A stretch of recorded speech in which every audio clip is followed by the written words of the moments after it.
La session de mars 2022 à l'Assemblée provinciale du Lualaba, d'ailleurs comme les précédentes, aura été de dur labeur pour les élus provinciaux. Ce climat laborieux a ainsi été observé lors de son ouverture à travers la mercuriale de l'honorable président Louis Kamoni Tumbu Mataïla.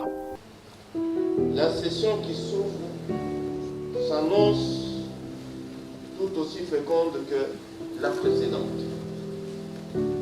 Notre rythme de travail sera ardu, en raison notamment de l'analyse du vote d'une large fourchette de propositions d'édits.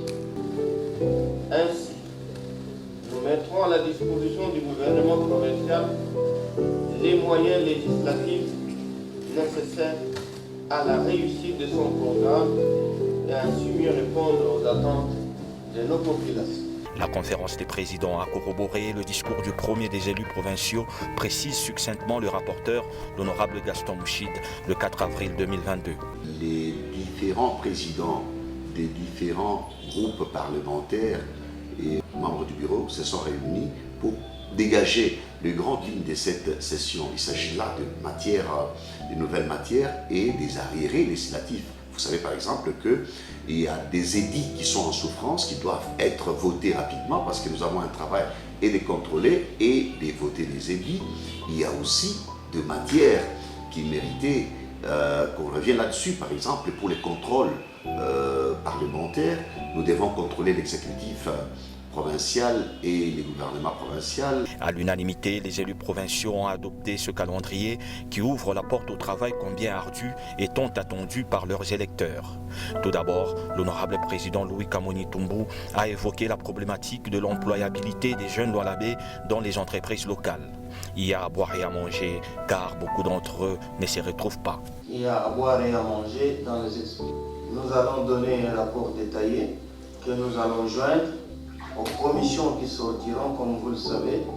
Ça fait longtemps que nous avons décidé qu'il y ait des commissions mixtes, gouvernement et assemblée, passer dans les entreprises, ce n'est pas pour aller gronder les gens, pour trouver les terrains d'entente. De par sa nature de contrôle, au cours de la session de mars 2022, quelques membres du gouvernement provincial sont montés au perchoir pour rendre compte. C'est notamment le ministre provincial des Transports et Voies de Communication, Jules Kabouit.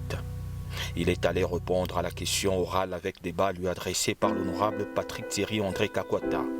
Quid des accidents ferroviaires survenus successivement dans le territoire de l'Uboudi. Préoccupé au plus haut point par ce drame humanitaire, l'autorité provinciale a dépêché une délégation conduite par le ministre provincial de l'Intérieur et Sécurité avec sa suite des médecins de l'hôpital général de référencement d'Égypte, des ambulances et corbillards, un camion de vivres et des kits de soins pour les rescapés.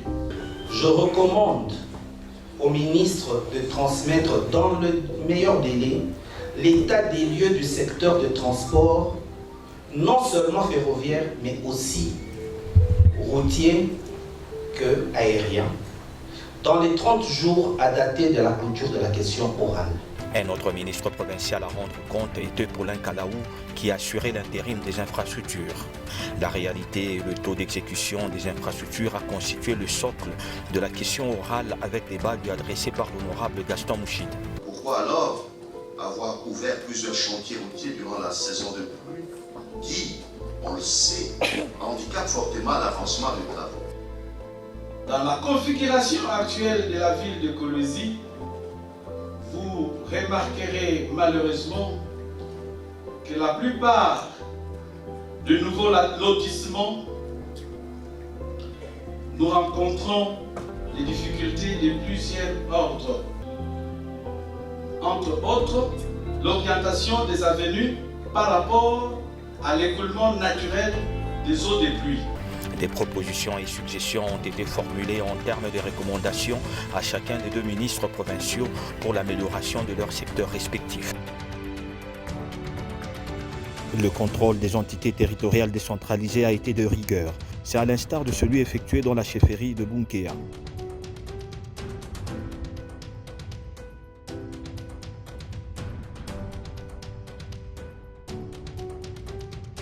C'est là que vient maintenant notre message d'encouragement. Parce qu'on a palpé, on a quand même vu, même là où les routes n'existaient pas, la chefferie a déjà commencé à construire des routes. Sur les chapitres de la représentation, il y a eu beaucoup d'effets au cours de cette session ordinaire. C'est notamment la présence à la Chambre haute du Parlement d'une délégation des honorables députés conduite par l'honorable Jean-Marie Kasséa. Pourquoi placer à la tête de la division des mines quelqu'un qui vient de loin alors qu'il y a plusieurs chefs de bureau au sein de cette division en mesure d'occuper ces postes? C'est l'arrêté que Madame le ministre des Mines a pris pour nommer le chef de division des mines. Comment expliquer que Madame ne pouvait pas choisir même un seul chef de bureau chez nous parce qu'ils sont au nombre de 12. Pendant ce temps, l'honorable Gaston Mouchide bravait la pluie pour une cause noble. Il s'agit de celle relative à la démolition des maisons des villages Pierre Mouteba et Tizouza par l'entreprise commune sans aucun respect de la procédure d'indemnisation. Je considère ça comme une destruction méchante. Juli nyumba yake ya Yasu anaenga pengine alikungula makuta intere anaenga nyumba yake mnakuya mnapomona afa ya kuyuza. Donc commune sashikwe na droit ya kuya na mazembe yake hapa pomona manyumba yake ya uza. Comme annoncé dans le calendrier de cette session, les propositions des différents projets d'édits la caractérisées. C'est ainsi que la plénière a auditionné le lundi 20 juin 2022 le projet d'édit portant principe de taux de mesure d'indemnisation, de compensation et d'installation en cas de délocalisation de la population, tel que le dit son initiateur, l'honorable Gaston Mouchide, rapporteur. Cependant, il faut relever le fait qu'il s'est souvent posé la difficulté d'évaluation de l'ensemble de biens, objets de délocalisation, d'indemnisation et ou de compensation, et même par ailleurs d'évaluation du préjudice moral causé par la destruction du patrimoine culturel des communautés locales. Le vice-président, l'honorable Mwimbi Mwanza Pierrot, a quant à lui proposé l'édit portant la problématique de succession au Lualaba sur fond émaillé des conflits liés au non-respect des règles. Les conflits de succession des chefs coutumiers devenant de plus en plus récurrents dans la province du Lualaba, cette situation a tendance à mettre en péril les valeurs traditionnelles et la stabilité de l'identité culturelle de nos populations. Les Lualabais étant confrontés aux différents problèmes environnementaux dus à la problématique d'assainissement, l'honorable Jean-Marie Kasséa en a fait un projet d'édit.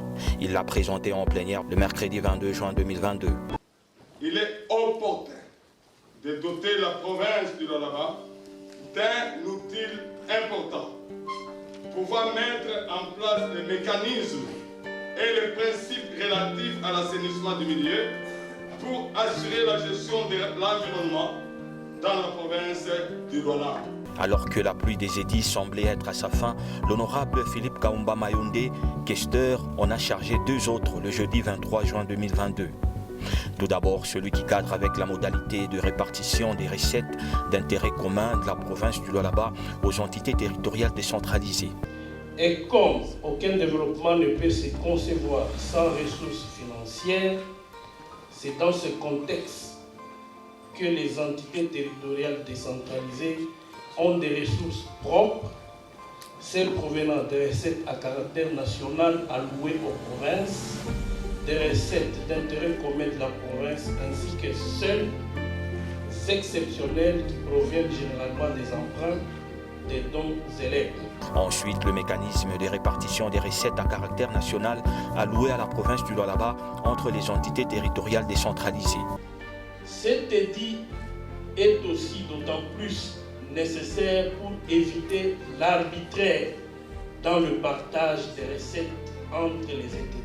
À l'unanimité, tous les édits ont été adoptés. Ce travail éléphantesque dotera ainsi le gouvernement provincial de moyens de sa politique après promulgation. Au cours de cette même session, un autre fait l'a émaillé. Il s'agit du vote de la résolution portant autorisation au procureur de la Cour de cassation d'instruire le dossier à charge du gouverneur Richard Mouyège.